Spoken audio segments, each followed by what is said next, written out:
सभी विद्यार्थियों का एक बार पुनः स्वागत। मैं डॉक्टर गजेंद्र सिंह शेखावत मोहता महाविद्यालय सादुलपुर से आपका स्वागत करता हूं। अपन आज असिस्टेंट प्रोफेसर नेट सेट की परीक्षा के लिए एमए प्रवेश फाइनल के स्टूडेंट के लिए नगरीय भूगोल का एक इम्पोर्टेंट टॉपिक है कोटि आकार नियम और उसी से जुड़ा हुआ है प्राइमेट सिटी। आज दोनों का अपन इम्पोर्टेंट टॉपिक है, दोनों का अध्ययन करेंगे। पहले कोटि आकार नियम का ऐसा माना जाता है कि कोटि आकार नियम एक प्रदेश के नगरीय बस्ती का उसके आकार के अनुसार वितरण के प्रारूप का सही तस्वीर प्रस्तुत करता है।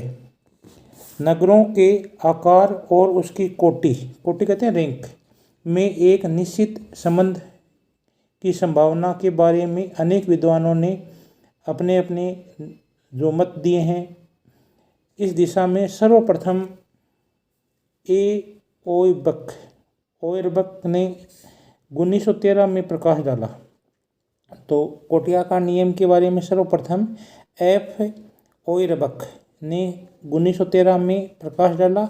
इसके बाद अनेक विद्वान इस विषय पर अपने अपने विचार प्रकट कर चुके हैं, जिसमें W.S. Singer 1936, J.K. GIMP 1949, H.R. Seaman व E.M. हुबर 1955, वाल्टर रिजाल्ट 1956, C.T. Stewart 1958, N.B. सोबनी 1958, B.J.L. Berry 1961, N.B.K. Reddy 1969, O.P.C. 1971, B.C. Daksh 1974 एवं S. निवास 1982 के नाम विशेष उल्लेखनीय है। कोटि आकार नियम या संकल्पना अर्थ क्या है इसका? कोटि आकार नियम है, इसकी संकल्पना एवं इसका अर्थ क्या है? कोटि आकार नियम एक परिकल्पना है, हाइपोथेसिस है। यह एक सैद्धांतिक मॉडल है, थ्योरेटिकल मॉडल है और नगरों के आकार में गुणात्मक समानताओं के संबंधों को बताने वाला आदर्श है। यह नियम एक प्रदेश की नगरीय बस्ती की साधारण तस्वीर प्रस्तुत करता है। नगरों का आपस में आकार के अनुसार संबंध होता है। ये परस्पर इस तरह संबंधित होते हैं कि इसमें एक क्रम पाया जाता है। यही नियम की अभिकल्पना है। श्रीनिवास के अनुसार कोटि आकार नियम क्या है? यह नियम नगर तंत्र की अभिव्यक्ति का प्रमुख साधन है। इसके द्वारा नगरों की कोटि व जनसंख्या आकार में विद्यमान संबंधों को व्यक्त किया जाता है। ये देखने में आता है कि किसी प्रदेश के नगरों के आकार व कोटि में निश्चित संबंध पाया जाता है। हमको एक प्रदेश में कुछ नगर, अनेक मध्यम आकार के नगर तथा अनेक छोटे आकार के नगर देखने को मिलते हैं। यदि एक प्रदेश के नगर को जनसंख्या के अनुसार व्यवस्थित किया जाए, अर्थात नगरों को जनसंख्या के अनुसार अवरोही क्रम डिसेंडिंग ऑर्डर में लिखा जाए, तो इस नियम के अनुसार दूसरी कोटि के नगर की जनसंख्या प्रथम कोटि के नगर की जनसंख्या की आधी होगी तथा तीसरी कोटि के नगर की जनसंख्या प्रथम कोटि के नगर की जनसंख्या की 1/3 होगी। इसी प्रकार से अन्य कोटि के नगरों की जनसंख्या का अनुपात होगा। सबसे बड़ी जनसंख्या के नगर अर्थात प्रथम कोटि के नगर से आगे घटती हुई जनसंख्या के नगरों को श्रेणी में सबसे अंतिम नगर का स्थान n होगा। तब इस नगर का कोटि आकार नियम का सूत्र यह होगा: Pn बराबर P1 n -1। Pn का अर्थ है किसी क्षेत्र में नगर का कोटि क्रम। यह क्रम 1 से आगे बढ़ते हुए n संख्या तक जाता है। तो n कोटि, n इस सूत्र में n क्या है? n कोटि रखने वाले नगर की जनसंख्या का आकार को np लिखा जाता है। P का अर्थ उस क्षेत्र की सबसे बड़ी नगर की जनसंख्या है। कोटि आकार नियम पर विभिन्न विद्वानों के विचार। फ्लिक्सिस ओयरबख, एफ ओयरबख प्रथम जर्मन विद्वान था जिसने 1913 में नगरों के आकार और उनकी कोटि में एक निश्चित संबंध बनाया था। ये इम्पोर्टेंट है कि सबसे पहले कोटि आकार नियम के बारे में किसने बताया था, तो एफ ओयरबख ने सर्वप्रथम जर्मन विद्वान था जिसने 1913 में नगरों के आकार और उसकी कोटि में एक निश्चित संबंध बताया था। आगे इस विचारधारा को आगे बढ़ाया था जी.के. जिम्प ने 1949 में कोटि आकार नियम का विस्तृत व्याख्या की। तभी से यह नियम को सही अर्थों में मान्यता मिली और यह प्रचलन में आया। उन्होंने नगरों के आकार व कोटि में नियमित संबंध को बताया तथा अपने विचारों को मानव व्यवहार का सामान्य सिद्धांत a general theory of human behaviour के रूप में प्रस्तुत की। तो आगे क्वेश्चन भी बनता है इस पर कि जे.के. जिम्प ने अपने विचार किस रूप में दिए हैं, तो मानव व्यवहार का सामान्य सिद्धांत a general theory of human behaviour के रूप में प्रस्तुत किया है। उन्होंने कोटि आकार के में दृढ़ संबंधों को पुष्टि करने हेतु एक सूत्र का प्रतिपादन किया।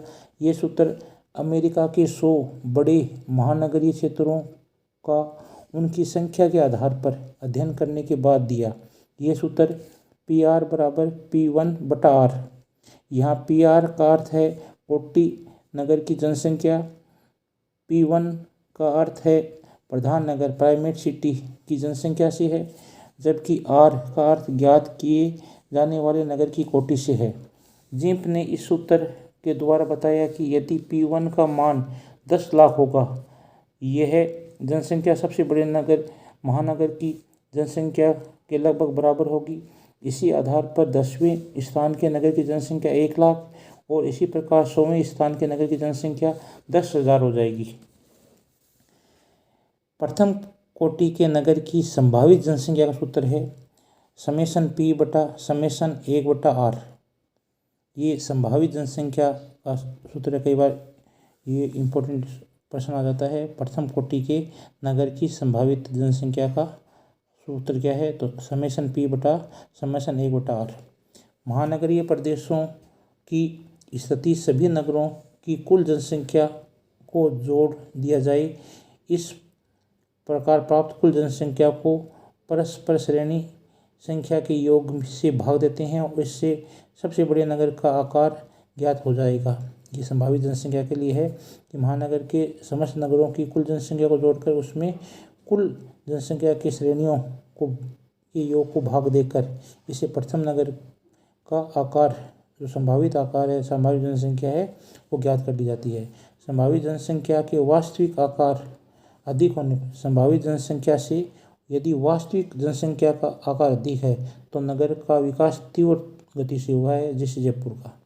संभावित जनसंख्या में वास्तविक जनसंख्या कम हो, संभावित जनसंख्या जो सूत्र इसमें आई है उससे यदि वास्तविक जनसंख्या कम है तो महानगरों की प्रगति है, उसकी रफ्तार है वो धीमी है, अर्थात ऋणात्मक संबंध है। क्वेश्चन आगे कि संभावित जनसंख्या से यदि वास्तविक जनसंख्या कम है तो नगर किस प्रकार की प्रगति करेगा, तो नगर ऋणात्मक प्रगति करेगा, नगर की जो रफ्तार है वो धीमी है।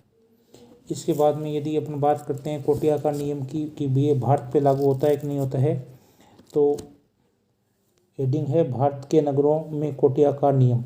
भारत के महानगरों में कोटि आकार नियम बिल्कुल लागू नहीं होता है, क्योंकि भारत के 2 बड़े नगरों कोलकाता और मुंबई की जनसंख्या के आकार में इतनी समीपता है कि मानो इन दोनों नगरों में सबसे बड़ा नगर प्राइमेट सिटी बन जाने की प्रतिस्पर्धा रहती है। दोनों ही नगर औद्योगिक, व्यापारिक एवं परिवहन नगर हैं। 2001 में दिल्ली भी प्रतिस्पर्धा में शामिल होता दिखाई पड़ा है। मुंबई सबसे बड़ा नगर बन गया है तथा कोलकाता द्वितीय स्थान पर पहुंच गया है।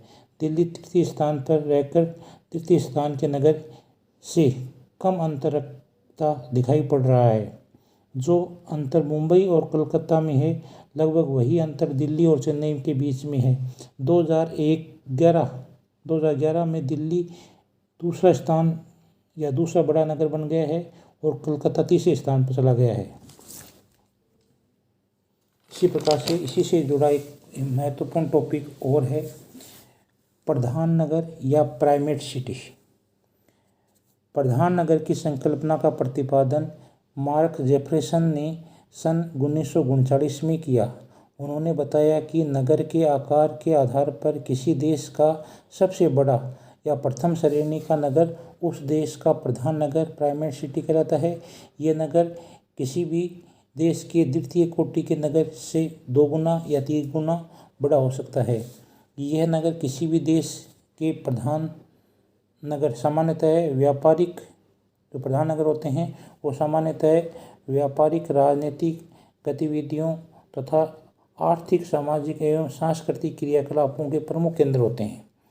इसकी प्रधानता भविष्य में भी कायम रहती है। इस नगर की विकास की गति दूसरे नगरों की अपेक्षा अधिक तीव्र रहती है और कभी कभी तो ये द्वितीय बड़े नगरों से जनसंख्या में कई गुना बड़े हो जाते हैं। ये दशा विकसित देशों की अपेक्षा पिछड़े हुए अर्ध विकसित देशों में अधिक मिलती है। यह एक ही होता है, प्राइमेट सिटी एक ही होता है जिसे मार्क जेफरसन ने प्रधान नगर कहा है। Tokyo, London, Paris, Mexico city ऐसे ही प्रधान नगर हैं। मार्क जेफरसन के अनुसार प्रधान नगर किसी देश की राष्ट्रीय प्रवृत्ति का परिचायक होता है।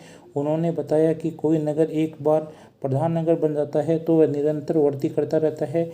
जेफरसन का ये सिद्धांत मुख्यतः विकसित देशों में लागू होता है, विकासशील देशों में नहीं, क्योंकि यहाँ अल्प समय में ही आकार में परिवर्तन हो जाता है। उदाहरण के लिए भारत में कोलकाता सन 1981 में के दशक में प्रधान नगर था, लेकिन सन 1991 में इसको मुंबई ने पीछे छोड़ दिया। तो ये प्रधान नगर इम्पोर्टेंट टॉपिक है इसमें नेट स्लेट की दृष्टि से। तो इसमें पूछा जाता है कि प्रधान नगर या प्रमुख नगर प्राइमेट सिटी है वो किसने दिया था? जेफरसन ने। आगे क्वेश्चन आएगा सन 1939 में दिया था। ठीक है, और इससे संबंधित जो आपके कोटि आकार नियम, रैंक साइज रूल और प्राइमेट सिटी से संबंधित पिछले सालों में जो क्वेश्चन आए हैं उन क्वेश्चन की चर्चा कर लेते हैं। तो उसमें क्वेश्चन में पहला क्वेश्चन है, सबसे पहले किस विद्वान ने कोटि आकार नियम के बारे में बताया? तो एफ ओयरबक ने सबसे पहले कोटि आकार नियम के बारे में बताया था, ये रूल के बारे में बताया था एफ ओयरबक। कोटि आकार नियम क्या है? यह एक परिकल्पना है। कोटि क्रम घटने पर नगर की जनसंख्या का आकार घटेगा या बढ़ेगा? तो ये घटेगा हमेशा। भारत में नगरों का आकार की दृष्टि से कितने वर्गों में रखा गया है? तो 6 वर्गों में रखा गया है। भारत को नगरों के आकार की दृष्टि से 6 वर्गों में रखा गया है। भारत में मिलेनियन नगरों की संख्या 2011 में कितनी थी? 53 थी। किस विद्वान ने कोटि आकार नियम की प्रथम बार गणितीय व्याख्या की? GK GIMP. जीके जिम्प का सूत्र क्या है? Pn बराबर P1/R। प्राइमेट सिटी की संभावित जनसंख्या की गणना का क्या सूत्र है? P1 बराबर समेशन P/1/R। कोटि आकार नियम पर किस भारतीय विद्वान के विचार महत्वपूर्ण हैं? NBK रेड्डी। तो इम्पोर्टेंट इसमें प्रश्न बनता है कि कोटि आकार नियम है उस पर भारतीय विद्वानों ने सबसे पहले किसने विचार किए थे या महत्वपूर्ण विचार किसके हैं? तो NBK रेड्डी। इसी प्रकार से इसी से संबंधित ही कुछ और अन्य प्रश्न भी हैं, जैसे निम्नलिखित में से किस विदेशी विद्वान के विचार कोटि आकार नियम पर महत्वपूर्ण हैं? तो इसका उत्तर आ जाएगा जीके जिम्प। कोटि आकार नियम के निर्धारण में नगरों के आकार के अनुसार किस क्रम में रखा जाता है? तो अवरोही क्रम में रखा जाता है इनको। प्राइमेट सिटी या प्रधान नगर की संभावित जनसंख्या की गणना का निम्नलिखित में से कौन सा सूत्र है? P1/P/1/R। इसी प्रकार से और भी क्वेश्चन है, यदि प्राइवेट नगर की कोटि आकार क्रम 1 है तो 8वें क्रम का पारस्परिक कोटि क्रम क्या होगा? तो इसका होगा 0.125। जीके जिम्प के द्वारा प्रतिपादित सिद्धांत किस नाम से प्रस्तुत किया गया? तो यह है मानवीय व्यवहार का सामान्य सिद्धांत। कोटि आकार नियम में किस विशेषता को बताया गया है, बताने में सहायता नहीं मिलती है? तो ये मुख्य रूप से नगरों के आकारिकी क्रम के बारे में नहीं बताता है। भारत के प्रथम 4 वृहद महानगरों में किस 1991 के बाद प्रथम स्थान प्राप्त किया? तो ये मुंबई ने, कलकत्ता के बाद, कलकत्ता को पीछे छोड़ दिया था इसने, और मुंबई प्रथम स्थान पर आ गया था 1991 में। पश्चिम उत्तर प्रदेश के नगरों पर कोटियाकार नियम का अध्ययन करने पर भारत के किस श्रेणी नगर का विकास नियम के अनुसार नहीं होता है? तो पंचम और छठम क्रम का विकास दिखाई देता है। भारत में नगरों की वास्तविक और संभावित जनसंख्या रेखा लॉग ग्राफ पर एक दूसरे के समीप दिखाई देता है, तो ये मध्यवर्ती भाग में समीप दिखाई देता है। उम्मीद करता हूँ आज आपको एक ये इम्पोर्टेंट टॉपिक है असिस्टेंट प्रोफेसर नेट सेट के बच्चों के लिए, एमए प्रीवियस के बच्चों के लिए, आप लोगों ने इसको सुना। बहुत बहुत धन्यवाद आपका। Thank you very much.